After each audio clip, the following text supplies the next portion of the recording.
तर छगन भुजबळांनी जरांगे पाटलांवर उपरोधिक टीका करत निशाणा साधलेला आहे। मंत्र्यांनी सारखं तिकडे जाण्यापेक्षा जरांगे जिथे आहे तिथे 2-3 बंगले बांधून घ्यावे आणि जरांगेनी शब्द काढला की जीआर काढून त्यावर सही करावी असा टोला भुजबळ यांनी लगावलाय।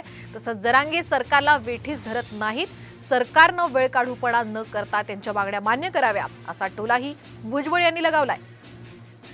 सारखे मंत्री वगैरे तिकडे जातात, फार अडचणीचं होतं ते काम। त्यामुळे 2-4 बंगले जे आहेत हे मंत्र्यांचे तिथे ताबडतोब उभारले पाहिजेत। चीफ सेक्रेटरीचं एक ऑफिस तिथे ताबडतोब जे आहे कार्यरत करा। म्हणजे त्यांनी सांगितलं की ताबडतोब मंत्र्यांनी जे आहे जीआर वर सही करायची आणि चीफ सेक्रेटरीने ते देऊन टाकायचे, ताबडतोब जीआर इश्यू करायचं ताबडतोब। निवृत्त न्यायमूर्ती वगैरे त्यांचं सुद्धा एक ऑफिस तिकडे आपण तयार केलं की ताबडतोब ते कायदा काढून सांगतील की यांचा जामीन रद्द करा, करून टाकायचं ताबडतोब। त्यांच्याही मागण्या फार लॉजिकल आहेत, नियमाला धरून आहेत। सरकारला वेठी धरायचं काय का, सरकारच जे आहे थोडंसं जे आहे नाहीतरी ऐकत नाही अशा परिस्थिती निर्माण झालेली आहे महाराष्ट्रामध्ये। ते सांगितल्याबरोबर ताबडतोब होकार द्यायचा, मोकळं व्हायचं, जीआर काढायचं, तर ते वाटाघाटी करत बसतात, वेळ काढतात सरकार सगळं, वेळ काढू